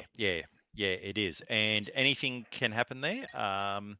It hasn't been a consistent season for me, but there's been some signs of brilliance in there and some signs not so. So let's keep our fingers crossed. Just been chipping away, and just trying to be consistent at the end of the day. Well, I think from what... And well, sorry, you go ahead, Brett, just quickly. yeah, I was going to say, yeah, and consistency has definitely been the key in this split too, and it's just becoming more and more competitive, and it's like, even the times all the way up and down the field have been so close, and even you might finish a fair way down the list, but you're not that far off on time wise, so it's just so important to try and be as consistent as possible. It is, and listening to you guys earlier when you were talking about who's possibly coming up and who's coming down, the guys coming down, they're not guaranteed of good results. Like it's that tight, as you said. Yeah. Yep. Guys coming back down are going to have a hard time, and of course we don't know who's going to come in that's new. Some of these young whippersnappers that are coming in, Bloody they're bloody whippersnappers. quick. Yeah, Yeah. I know. There's no guarantees of next season. Like what there is this season, next season could be completely shaken up again. Yeah, I agree. You got to take it now while you can. It's going to be interesting. It's going to be very interesting as well. And these 40-year-olds coming in, they don't, they don't have the sore joints, the aches, the pains, the vision, the hearing, the cramps, and all that sort of stuff. That the sore backs. Yeah, I mean, some probably do, but not as much as some of us older guys do. Yeah, I know. I'm closer to 60 now than 50, so same. all that stuff sort of creeps in. Thank God for the aircon, otherwise I would be screwed on a Thursday night.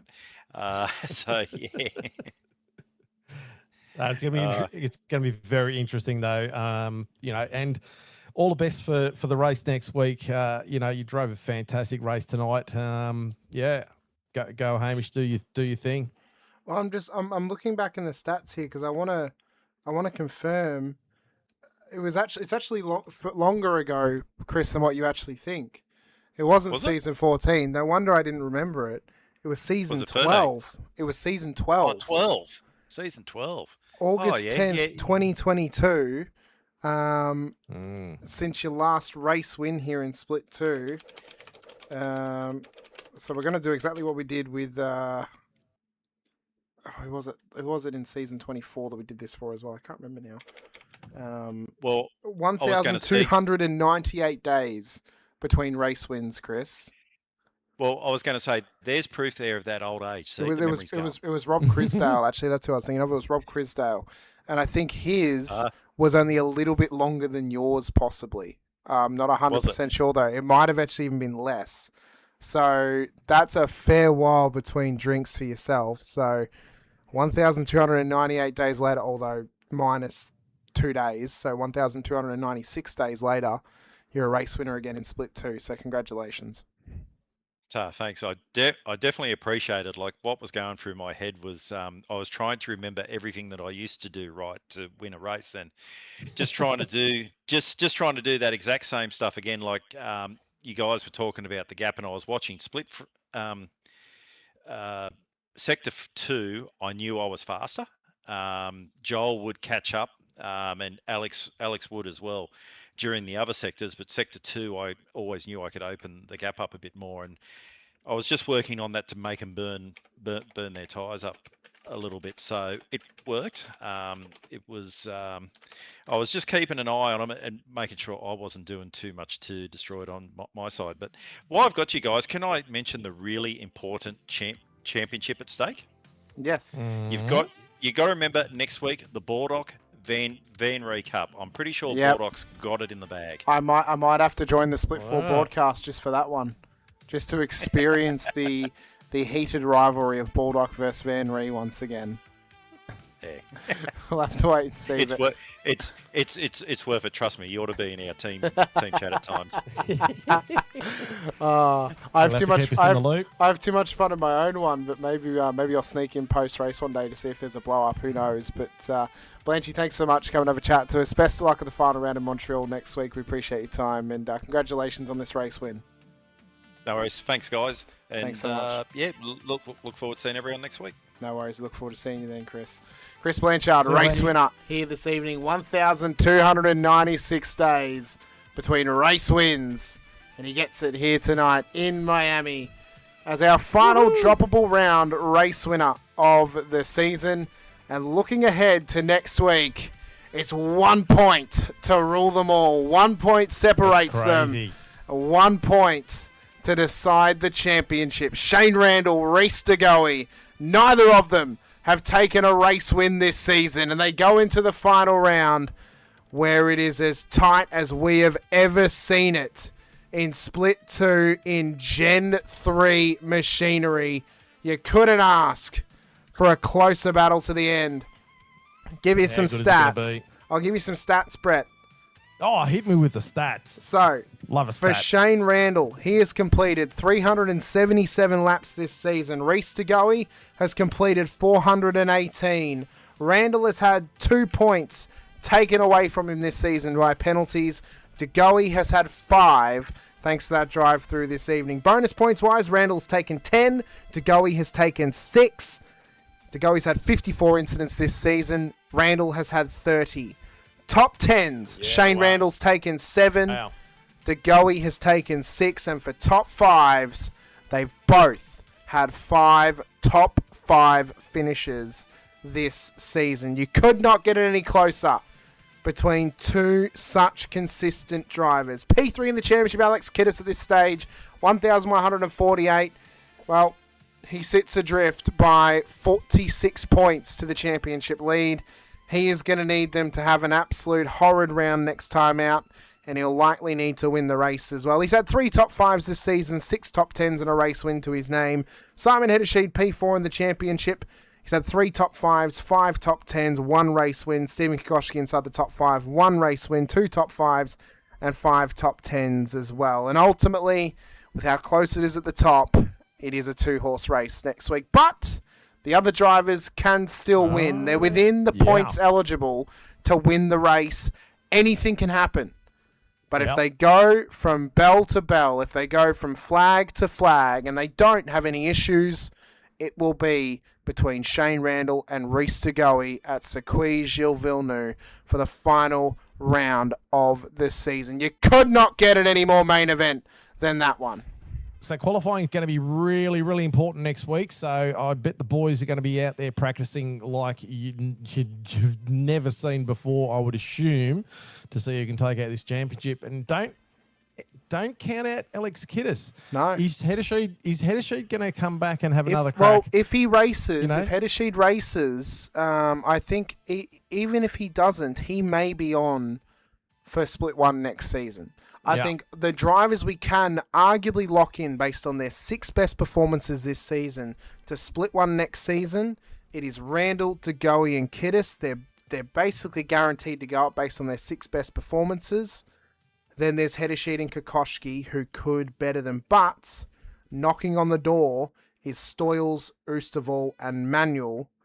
If Manuel or Oosterval get a top 5 or a race win, that could, or if Manuel gets a race win, he could jump either Kokoschki or Hedesheed to split one for next season. That's how tight it is between them in terms of split one promotion for the top 5. If 5 do go up, that there though is a question for Bruce McLeod on whether 5 will go up. We will see.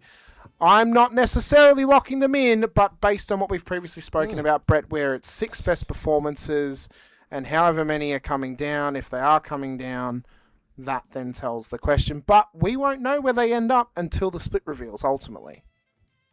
No. And then the other thing to look at too, where Scott McKenzie is in 10th spot at the moment, because, there's going to be some bragging rights for some of these guys there. Look at those points from Scott McKenzie, Damon Fisher, Blanchard, Rick Viger, Buckland, even myself. There's not a huge amount of points in there.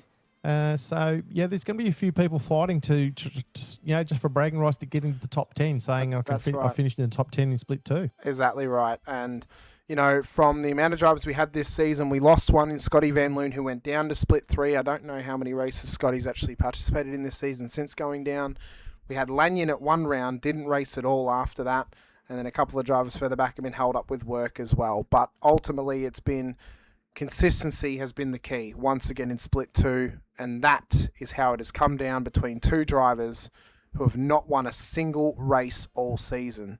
And I must say, Brett, and I've told him this as well, for Shane Randall, if he wins this championship right without winning a race, it would be the most Shane Randall way to do it. He's never taken a race win in split 2. If he wins the championship without winning a race, that is the most Shane Randall way to do it. And it puts a little bit of socks in our mouths. A little bit of we said he needs to become a proven race winner to win. Well, yeah, there you go. He's told he'll show you. He will have shown you. Well, that's right. I and it's great. I wonder what Reese DeGoey's thinking at the moment too. I mean, I wonder if he's still in the chat out there. Is he nervous about going to next week? Is he prepping hard? Is he just taking it cash? What's his game plan for next week? I think ultimately, as one of those drivers, you've got to approach that race as you've approached any other. Changing the game up anyway could hinder or halt you in some way and could push you back a little bit as well. I think the way they've been going, as long as they approach next week with the correct attitude, and as long as their teammates approach next week with the correct attitude, because both drivers have got 2 teammates alongside them. Randall has the possibility of Boardman and Cesar backing him up. DeGoey has the possibility of Grumley and Lanyon backing him up as well. It's going to come down, though, to those guys. And if Kiddis can take advantage of those guys having a poor run, it'll be absolute scenes. Absolute scenes next week. But before we can call it, we've got to get there first. Circuit Gilles Villeneuve will be the home for next week's race in the final round of the season. 200 kilometres to decide our champion for this season. And what a place to do it. The home of the Formula One Grand Prix, the home of the Wall of Champions, of course. It is a phenomenal racing venue. And for myself, Hamish Munro Brett Fisher, we are super excited to get there. Not only next week do we get to crown a champion, we get to reveal next season's theme and thumbnail for next season as well. It's always a fun time whenever we get to go racing in the finale round, so please join us. It is going to be an absolute spectacle to behold for the final round of the season when the championship is decided in Montreal, Quebec, Canada. But it's been a fantastic season. We want to give a quick shout out to our series sponsors, of course. As always, Racekraft Simulations has been on board now since season 18 of the V8 Veterans, as well to Logitech G, Parramatta Isuzu Ute, Player One Sim Gear, Nova Simsports, Südspeed gloves, LGC Images, and M1 used cars for giving us the Driver of the Day award. Tonight it went the way of Joel Oosterwall for his heroic drive and then heroic actions during the race as well to go help his dog in a snake attack, to ultimately throwing away his race to save the life of a beloved member of his family. So we salute Joel Oosterwall for that moment. Next week, it could be you getting Driver of the Day. Hopefully not via the same means that Joel had to. I must preface that. For myself, Hamish Munro Brett Fisher, we appreciate time. I might go and wrestle a spider. If you're watching on the Infinity Broadcasting channel, or if you're on the Vets channel, go help us support Infinity Broadcasting by hitting the like button, to subscribe, the bell icon too, so you're notified whenever we go racing right there over on Infinity Broadcasting. Coming up on your docket, the Monday doubleheader comes your way once again. 11:50 a.m. Australian Eastern Daylight Savings Time, we go racing once again with Highside Motorsports.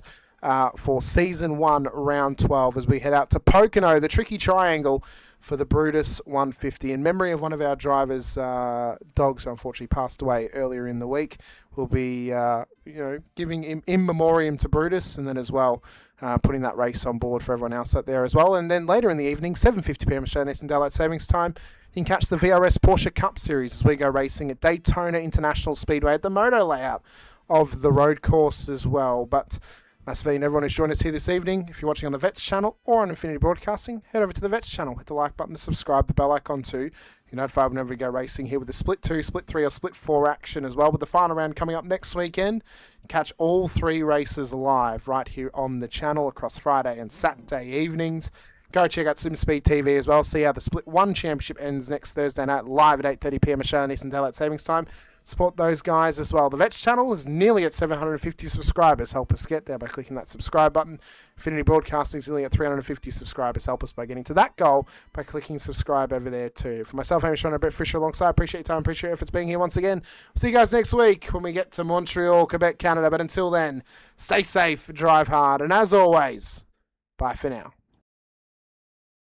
Whiplash screaming, tires bleeding, virtual cubes, the motor's breathing, engine thunder from down under, listen fire, turn asunder, put your name in lights. Oh, with the Vets tonight, it's a 1,000 decibel super carbide, burn this track to the ground with V8 sound. Oh, you're so steel, but the racing's real. Pedal down every pass you feel. Step right up and place your bets. This is us, the V8 Vets. Put your name in lights. Put your name in lights with the Vets tonight. It's a 1,000 decibel super carbide. Burn this track to the ground with V8 sound. Put your name in lights. Oh, with the Vets tonight. It's a 1,000 decibel super carbide. Burn this track to the ground with V8 sound. Burn this track to the ground. Come on now, put your name in lights.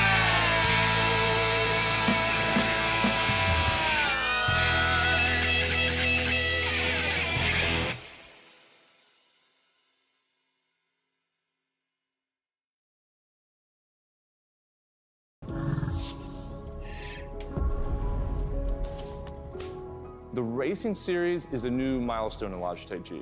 All the great old wheels, the G29, the G920, the G923, they all have their own unique way of connecting to each other, but there's no room for expansion with those products.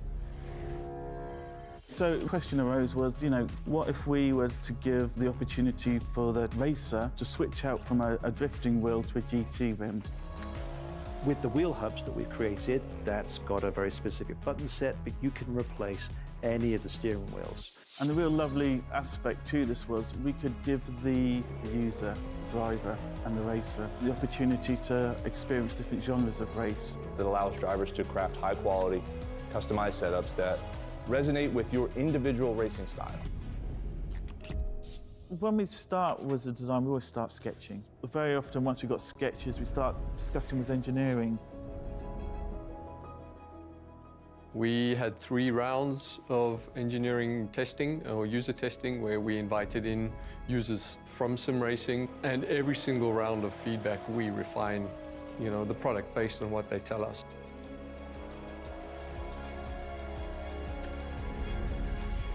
In this sim racing lab, again, we're going to use data to really analyze what a driver needs. We've used everything from eye tracking to the inputs from the pedals, the inputs from the, let's say, input devices, the wheel and the pedals, the shifter.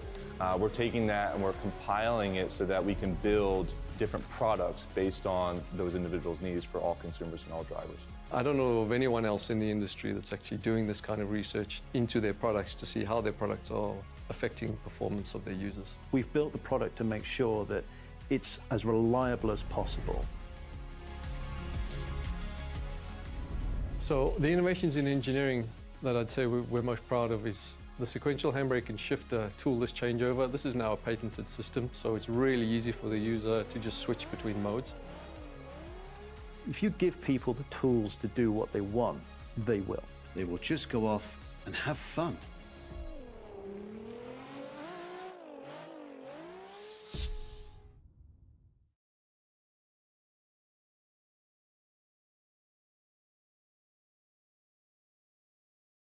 Introducing the Rackraft PT1, custom-built full chassis racing simulator.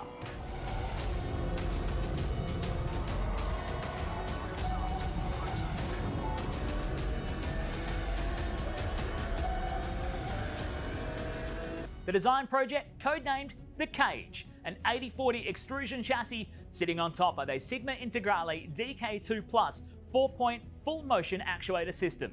No compromises in the cockpit of the PT1 simulator. To maximize the experience, we start with the 49-inch ultra-wide monitor for the greatest field of view in a small footprint of the simulator, down to the SimuCube wheelbase that's tucked up and behind the monitors with SimCore extensions to get things out of the driving area.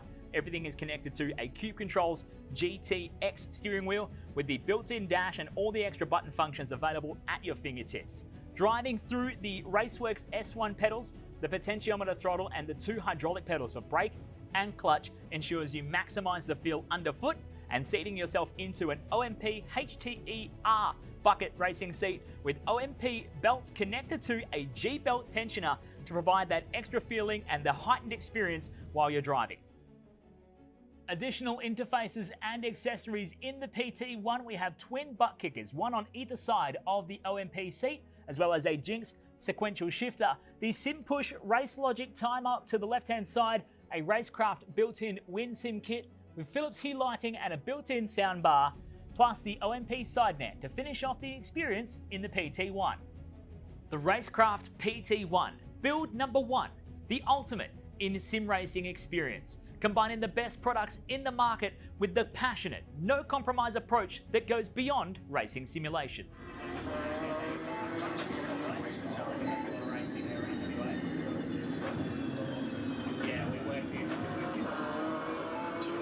Come on, you're looking good for a podium.